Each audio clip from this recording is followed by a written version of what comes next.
Boa noite, igreja. Paz do Senhor. Tudo bem? Mais uma semana. Estamos aqui. Muita chuva, mas graças a Deus está chovendo. Talvez sejam as últimas chuvas, né, do outono. Logo vem a estiagem, então é bom que chova bastante. Que a gente chegue no novo tempo de chuva, os nossos reservatórios abastecidos.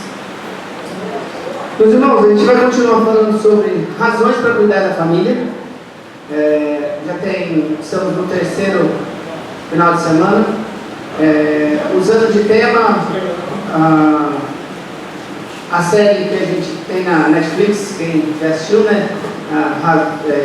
13 razões ou 13 porquês, né? Onde a protagonista Hannah Baker tenta explicar em 13 capítulos o porquê ela tirou a própria vida e pondo a culpa em 13 pessoas. E a gente quer tratar aqui razões para que a gente possa cuidar da nossa família, né? Já tem uns 2 finais de semana o Léo falando sobre a família de Davi e circunstâncias que aconteceram na vida deles e que precisam ser cuidados na nossa vida. Nessa semana a gente vai falar um pouquinho sobre o primeiro casal da Bíblia, Adão e Eva, e sobre também esse conjunto que se chama família. Eu queria iniciar com uma frase que diz que o ápice da solidão, né, o máximo da solidão, é a gente viver entre amigos, colegas e familiares, porém no momento de conflito não encontrar nenhuma alma estranha para nos aconselhar. Essa frase tem muito a ver com a solidão daquela protagonista daquela série, porque ela viveu no meio de muitas pessoas, mas sozinha, né? Sofrendo sem muito cuidado. E então eu li essa frase, foi o ápice, né, da solidão. E realmente, quando a gente está cercado de pessoas, não só, né, mas a gente não encontra uma palavra, um companheiro, ou pelo menos alguém para que a gente possa contar das nossas dificuldades, dos nossos medos e das nossas tristezas. Em Gênesis, veremos a formação da primeira família, e que ali já havia razões para ela ser cuidada. Na primeira família já tinha motivos para que ela fosse cuidada de situações que aconteceram com Adão e Eva. Deus já tinha criado todas as coisas, criou o homem, e segundo o pastor Cláudio Duarte, o homem estava muito feliz. E ele andava pelo jardim do Éden. E ele comia, ele dormia, ele não tinha preocupação. E ele não tinha ninguém para contradizer ele. E Deus falou assim: está muito legal para você, rapaz. Dorme aí que você vai acordar com uma surpresa. E Deus faz Adão cair num sono profundo. Vai lá, tira a costela dele. Por quê? Porque no verso 18 do capítulo 2 de Gênesis, o Senhor disse que não é bom que o homem esteja só. Vou fazer para ele uma companhia que complete a vida dele. E Adão acorda do sono, olha para a mulher, e no verso 23 do capítulo 2 ele fala: meu Deus, quem é você? Daí Deus fala: essa foi feita de você. Daí ele lança o primeiro poema da Bíblia. Essa aqui, ó, é agora, osso dos meus ossos, carne da minha carne, vai se chamar varoa porque foi feito de mim, varão. Osso dos meus ossos, carne da minha carne, orgulhoso da esposa que Deus tinha dado para ele.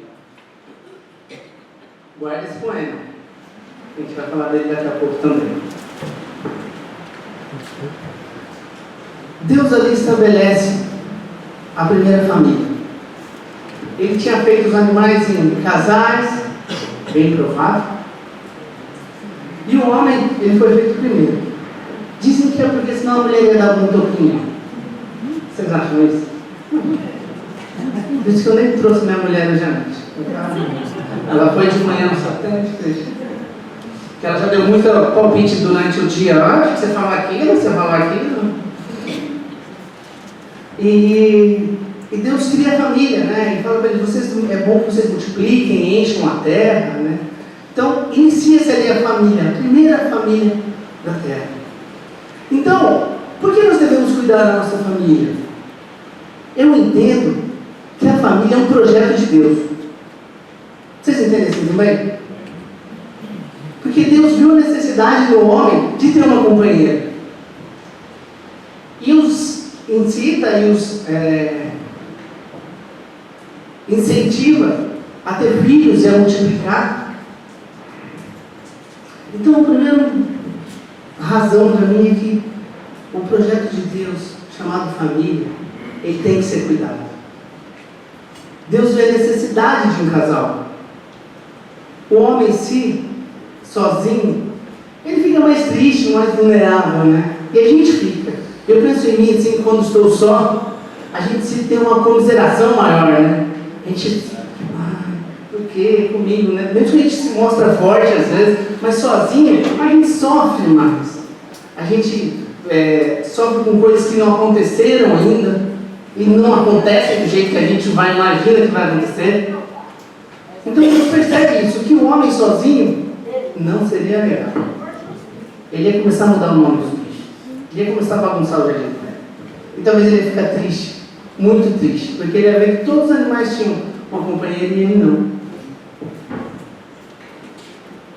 Então, nesse projeto de Deus, onde Deus vê a necessidade de um casal, onde Ele vê a necessidade de se iniciar uma comunidade, né? Porque a família é a nossa comunidade primária, né? E se a gente tem dificuldade de viver nela, a gente vai ter dificuldade de viver nas maiores, né? No trabalho, na faculdade, na escola. Deus estabelece a família também, porque teremos a possibilidade de filhos e perpetuar esse projeto. Eu tenho o Caio, e agora a gente está o segundo filho está vindo aí. E daí eu pensei, né, que o primeiro filho a gente faz por amor. O segundo filho a gente faz pela fé. O terceiro por loucura e o quarto por teimosia, já está desobediência. Mas é porque a gente tem fé. Eu penso nisso, né? Porque eu nunca quis ter filho. E eu achava que dava um trabalho. A gente tem que abrir mão de muita coisa, né? E realmente a gente tem que abrir mão de muita coisa. E dá muito trabalho mesmo, né? Mas o amor supera essas coisas. Mas principalmente porque a gente tem fé. Porque esses dias eu estava no trabalho e um amigo meu me disse, quando ele soube que estávamos grávidos novamente, mas 2, irmão? Nossa, que loucura! Ele é solteiro convicto e não se imagina assim. E eu falei, pois é, mas trazer um filho para esse mundo, né? E a gente pensa nisso mesmo, trazer um filho para esse mundo, no Brasil que está essa bagunça, como a gente pensa como vai ser daqui 10, 20, 30 anos, mas eu ainda creio em Deus. E acredito que Ele cuida de mim, e cuida do meu filho. E eu sou moço ainda, quero ser velho. Vou falar, eu nunca vi minha descendência de Gabão. O salmista falava isso. E eu acredito nisso. Então, acho que quando a gente acredita nesse projeto, que é muito criticado fora, né, na igreja, a gente vê reportagens e palavras de internet e televisão falando que a família é uma instituição falida. Mas eu não acredito que a primeira instituição que Deus estabeleceu seja falida. Eu acho que é o diabo que diariamente batalha contra a nossa casa, contra nossas famílias e contra isso. Para que a gente desista disso, para que a gente deixe para trás aquilo que Deus sonhou para a minha vida, para a sua vida. Cada vez mais as pessoas tardam a se comprometer, né? E passam por divórcio, como eu passei, estou no meu segundo casamento, e a tristeza eu sempre falo que não existe tristeza maior do que terminar uma família. Eu terminei uma família sem filhos, mas terminar a família com filhos deve ser muito mais doloroso, que para mim foi a pior experiência de toda a minha vida. É onde acaba todo o sentido da vida, porque você tem um planejamento de crescer, casar e estabelecer, e que isso seja para sempre. E quando a gente dá fim nesses projetos, que são projetos de Deus, isso afeta a nossa vida, isso afeta o psicológico, o nosso sentimento, a ponto de me ter levado para fora da igreja e destruído praticamente a minha vida. Então, esse projeto ele tem que ser cuidado, ele tem que ser zelado. Eu aprendi, e não vou deixar de novo isso acontecer. Não vou desistir mais do maior projeto que com certeza Deus tem depois da salvação das nossas almas. Então, qual a maior razão para que a gente cuide da nossa família? Porque isso está no coração de Deus. Isso foi projeto de Deus para a sua vida, para a minha vida e para a vida daqueles que estão junto com a gente nesse barco chamado família. E os filhos são heranças do Senhor. Salmo 127. Eis que os filhos são herança do Senhor e o fruto do ventre o seu galardão. Como flecha na mão de um homem poderoso, assim são os filhos da mocidade. Bem-aventurado o homem que enche deles a sua jaula. Não serão confundidos, mas falarão com seus inimigos à porta. Corajosos. Aqueles que acreditam em Deus têm que acreditar na família. E eu vejo dessa forma, que a gente vai conseguir construir famílias abençoadas. Os nossos filhos realmente serão herança. Porque eu acredito também que nós estamos, quando temos filhos, estamos deixando a igreja da manhã. Eu lembro quando eu era pequenininho, a minha mãe falava, Jesus vai voltar. Já passou 30 anos e a gente está batalhando para conquistar mais almas.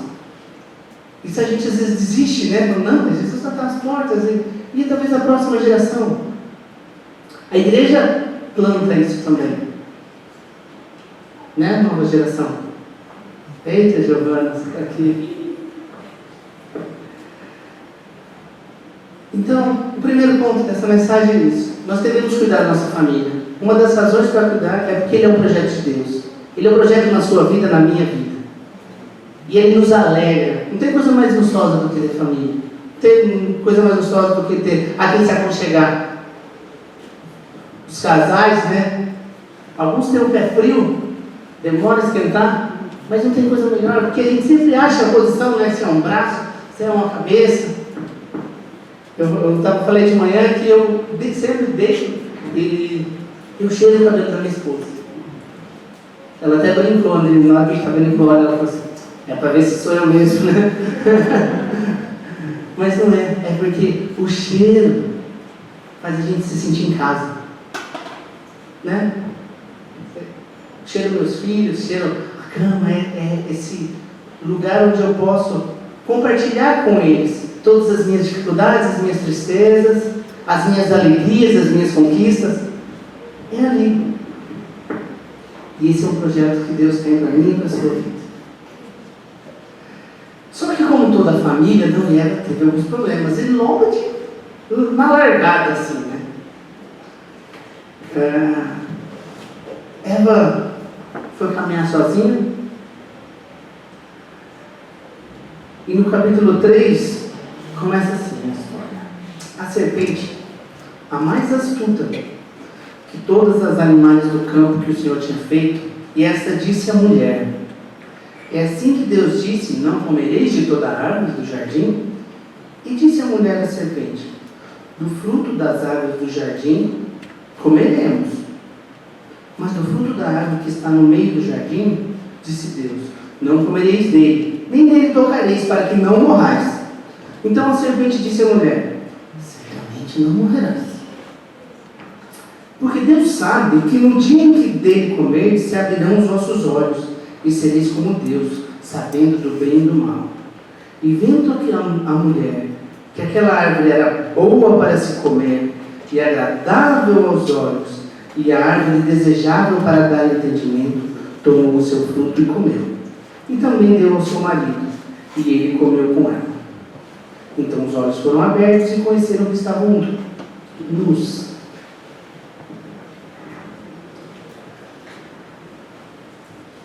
Um ponto que eu quero trazer para a gente é: como temos trabalhado a cobiça na nossa vida?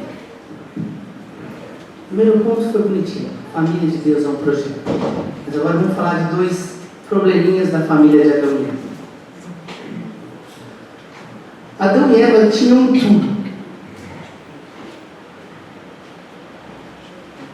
De toda árvore comerás livremente, mas da árvore da ciência do bem e do mal não. Eles poderiam comer de tudo. 99,99999% de tudo que Deus tinha criado estava disponível para eles. Tanto comer como desfrutar. Mas o homem se baseia em sua insatisfação e não nas bênçãos que tem. E eu começo a pensar: o que nos faz cobiçar? O que nos faz querer além daquilo que nós temos? Não por desejo de crescimento, por cobiça mesmo.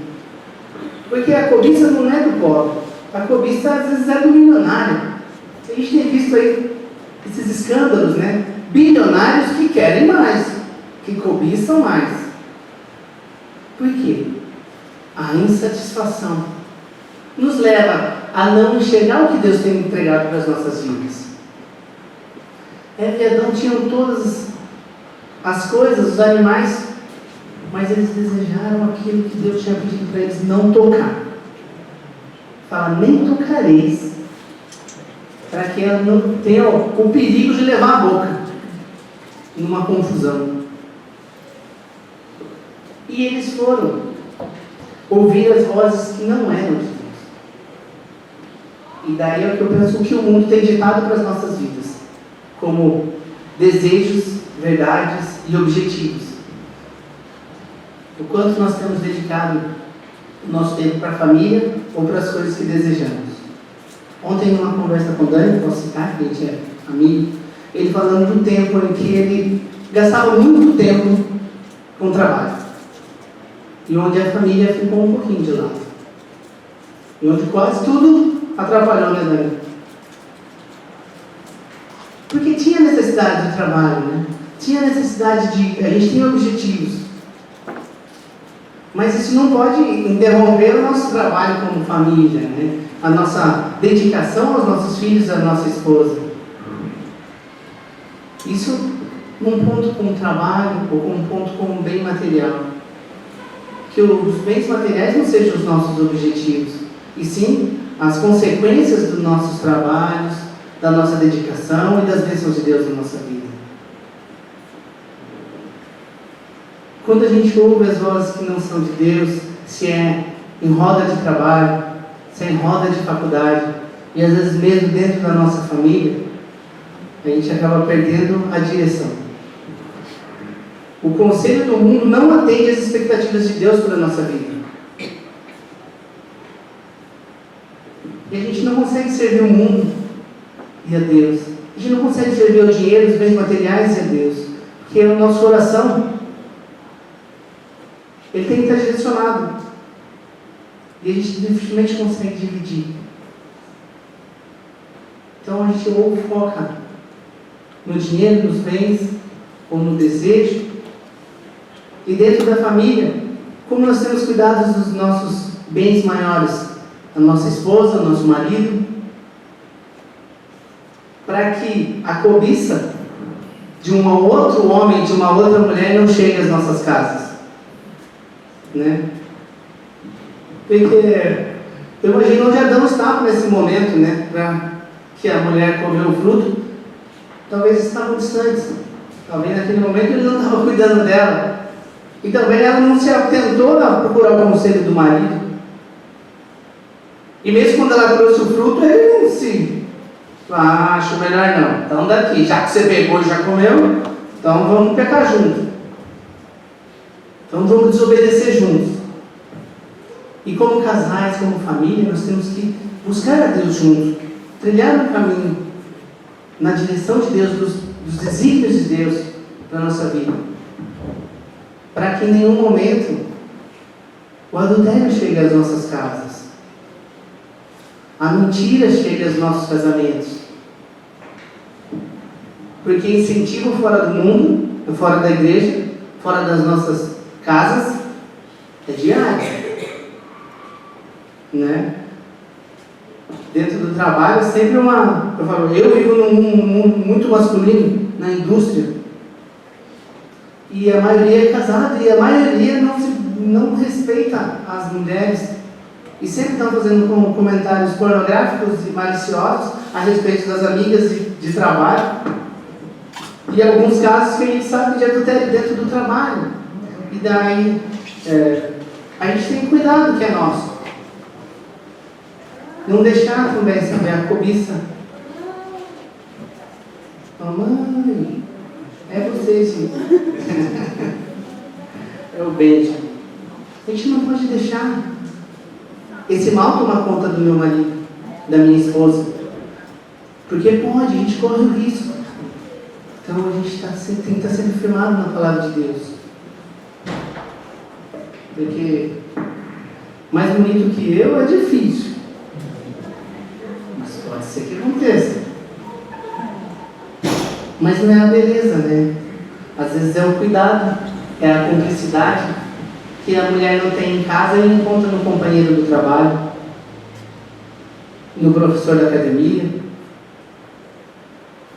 Talvez é aquela falta de companheirismo e entendimento que a gente vê muito. E eu sei porque eu passei por divórcio, que a gente às vezes encontra nas outras pessoas e fala: nossa, mas aquela amigo, aquela amiga me ouve, né? Ela me entende, meu marido e minha esposa não me entende. E isso são vozes da serpente nos ludibriando para falar: aquela fruta é boa, pode experimentar, não tem problema. E o adultério é o risco de você perder a pessoa que você diz que ama para sempre. Sempre insisto nessa frase para os meus amigos quando eles estão querendo escorregar. Falo: cuidado, porque você está colocando em risco estar junto com a pessoa que você diz que ama, mas é só um desejo. Por causa de um desejo, você perder a sua esposa, seu marido para sempre. Que pode ser que isso seja descoberto e pode ser que não haja perdão. Então, quanto nós valorizamos nossa família, né? E como nós temos trabalhado essa questão da cobiça, porque de manhã para cá eu comecei a pensar que nós temos que nos ajudar como família a trabalhar esse problema, essa dificuldade, e bater na cabeça assim e falar: essa aí não pode, essa fruta aí a gente sabe que a gente não quer não, a gente quer seguir por esse outro caminho. Ô Adão, olha rapaz,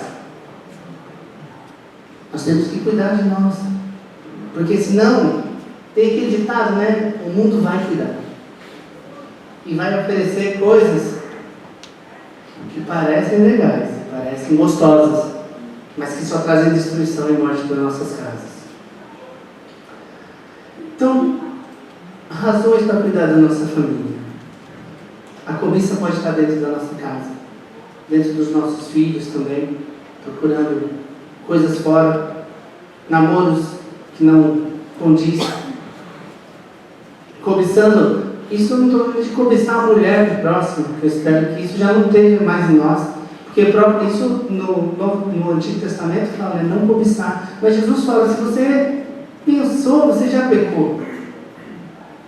Jesus ele não chega no adultério, né? Eu achei engraçado isso, né? Ele nem julga essa possibilidade de cobiçar. Se você pensou em desejar, você já pecou. E pecado é sinônimo de morte, de condenação das nossas vidas. Então temos que estar atentos. E Eva desejou algo que não era para ser seu. Nossa vida não pode ser guiada por desejos. Nossa vida tem que ser guiada pelos planos de Deus para a nossa vida. Se a gente não estiver disposto a viver, né? Daí eu li o texto hoje, se a gente não deixa pai, mãe, né? Daí eu fico pensando em família, né? Quando Jesus fala: se você não estiver disposto a deixar pai, mãe, filho, por mim. E daí eu falei: nossa, que difícil, né? Porque hoje eu tenho uma família mesmo, né? Deixar pai e mãe, quando você está meio adolescente, é até um desejo, até uma vontade, um sonho, né? Mas quando você é pai e mãe, você fala assim, meu Deus, o pai tem seu filho, tem sua esposa. E hoje a Ju até queria vir à noite, mas ela não está bem, e o Caio não está bem, e eu saí de casa com o coração apertado, sabe? Então, nós temos que entender o que Deus quer para a nossa vida. Quais os planos de Deus para a nossa vida? Porque se a gente trilha esses caminhos, a gente consegue ficar um pouco mais longe dos desejos que não condiz com aquilo que Deus quer para a nossa vida. Tem um texto no Salmo 37 que diz: deleita-te também no Senhor, e Ele considerará os desejos do teu coração. Entrega o teu caminho ao Senhor, confia nele e Ele o fará. Não, que a gente não desista de sonhar, de buscar melhorar de vida. Isso é muito bom e condiz, né, que eu sempre penso que quando a gente está prosperando, também a gente está fazendo o nosso papel na sociedade, estamos trabalhando, entregando aquilo que nos é cobrado. Mas a que custo a gente tem que imaginar sempre, pensar, avaliar. Se é para abandonar a família e talvez depois desfazer seu casamento, seus filhos não saberem qual o seu papel dentro de casa, acho que a gente tem que pensar nisso. Então que Deus, a família é um projeto de Deus, a gente tem que cuidar dela por isso. Nós temos que tomar cuidado com as cobiças, que já chegou para o primeiro casal, né? Na Bíblia. Adão e Eva já escorregaram nesse. A insatisfação já estava ali. E a cobiça não está muito ligada a isso. A gente não está satisfeito com aquilo que a gente tem. Olha para o seu marido, para a sua esposa e fala: eu estou satisfeito. Fala de verdade. Quem não está com a esposa, eu não vou lá por ela. O Danilo não serve. E a gente tem que olhar nos olhos e falar: estou satisfeito. Isso é o melhor de Deus para a minha vida.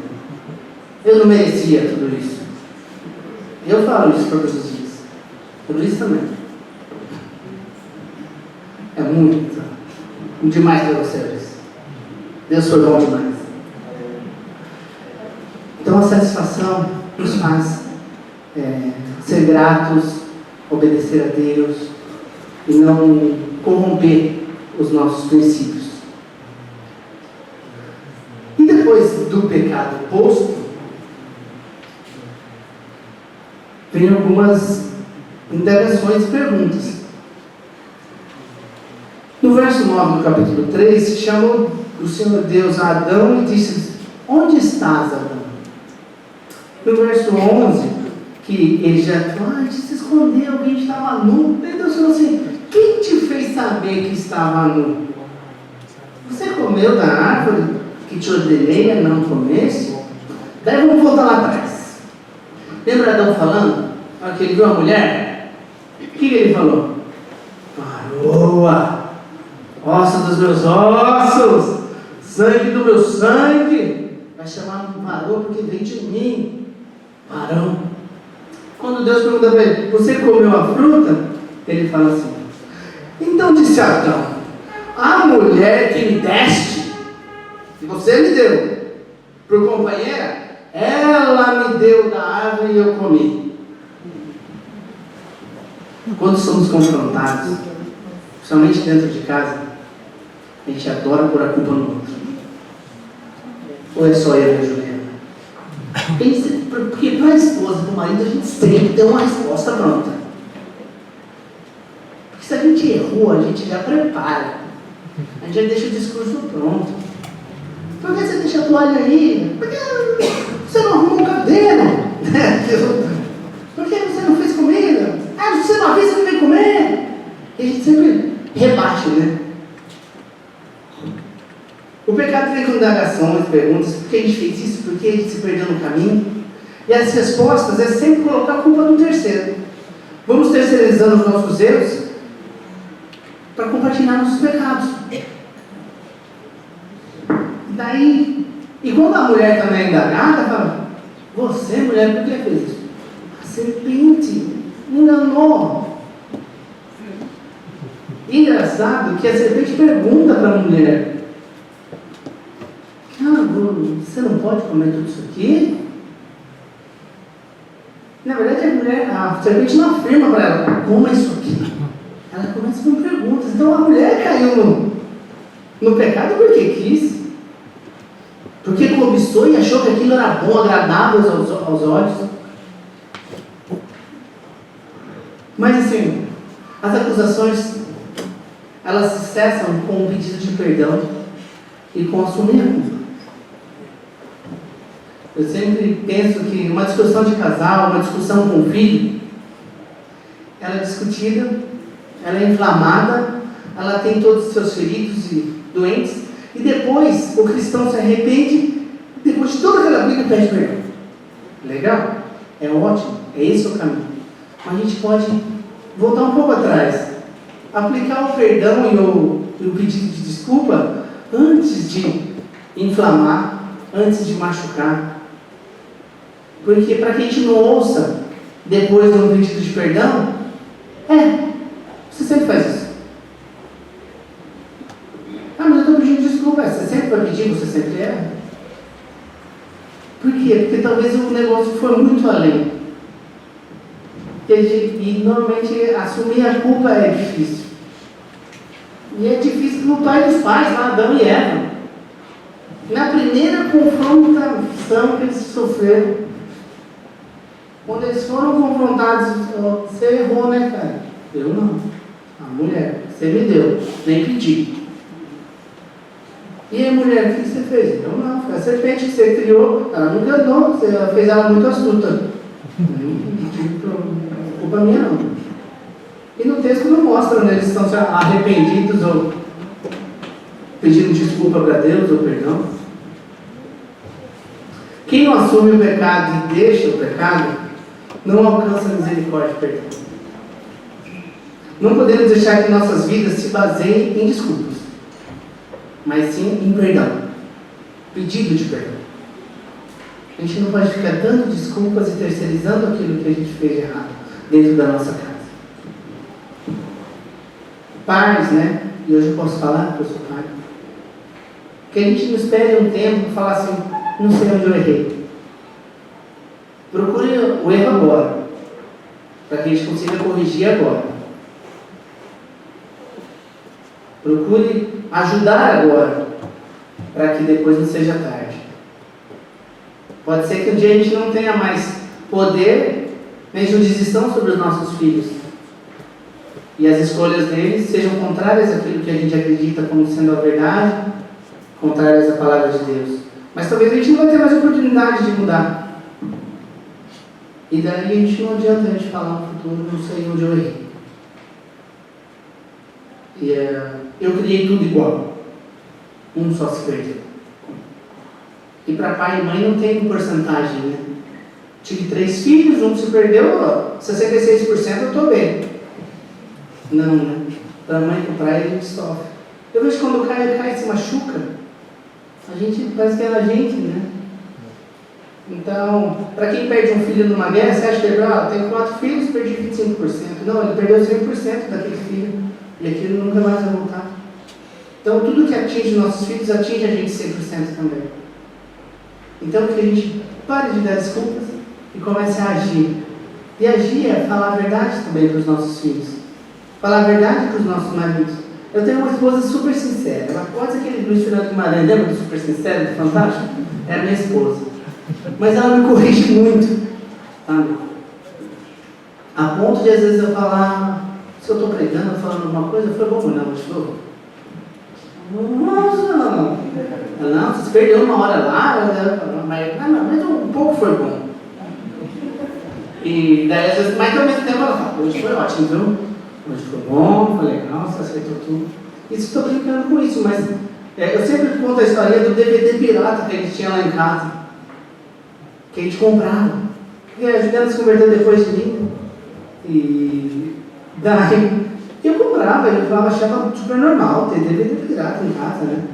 E ela também achava, até que um dia o Léo, culpa dele, fica pregando que não pode.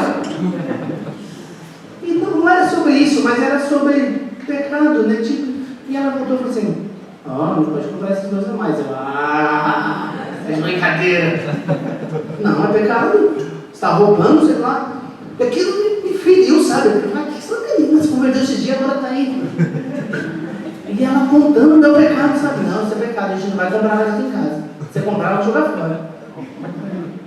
Então, tá bom. Passados uns dias, eu falei, realmente, isso é errado. Então, se a gente não se corrigir, quem vai corrigir? Quem a gente mais ama e ama a gente não tivesse poder e essa influência sobre as nossas vidas, a gente vai ficar sempre se desculpando ou acusando. Eu ia comprar e ela vai falar, ele que comprou. Então, que Deus nos dê a direção, para que a gente acredite que a família é um projeto de Deus. Os nossos filhos são herança de Deus para nossas vidas. E nós temos fé para acreditar que o dia de amanhã pertence ao Senhor e Ele vai cuidar das nossas vidas. Que a gente seja satisfeito com aquilo que Deus tem colocado nas nossas vidas. E Ele tem feito muitas coisas. Grandes coisas o Senhor fez por nós. E é por isso que a gente está alegre. É por isso que estou alegre. Porque grandes coisas fez o Senhor para mim e pela minha família. E que Deus sempre me mostre a verdade para que eu assuma aquilo que eu fiz. Que eu não me desculpe nem culpe minha esposa, meus filhos pelos meus erros. Porque se a gente não se corrigir, quem vai corrigir nossas vidas? E que Deus sempre nos oriente através da palavra, através do seu Espírito Santo. E eu termino com um texto de Davi, que diz que enquanto escondia os meus pecados, o meu corpo definhava de tanto gemer, pois de dia e de noite a tua mão pesava sobre mim. Minha força foi se esgotando como em tempo de seca. Então reconheci diante de ti o meu pecado e não encobri as minhas culpas. E eu disse, confessarei as minhas transgressões ao Senhor. E tu perdoaste a culpa do meu pecado. Deus tem perdoado os nossos pecados. Não deixemos Ele bagunçar a nossa família. Não deixemos o pecado bagunçar a nossa casa, o nosso leito. Que ele seja sempre imaculado. Que possamos ter prazer de ter as nossas famílias perto da gente. Amém? Queria que vocês levantassem para a gente possa orar.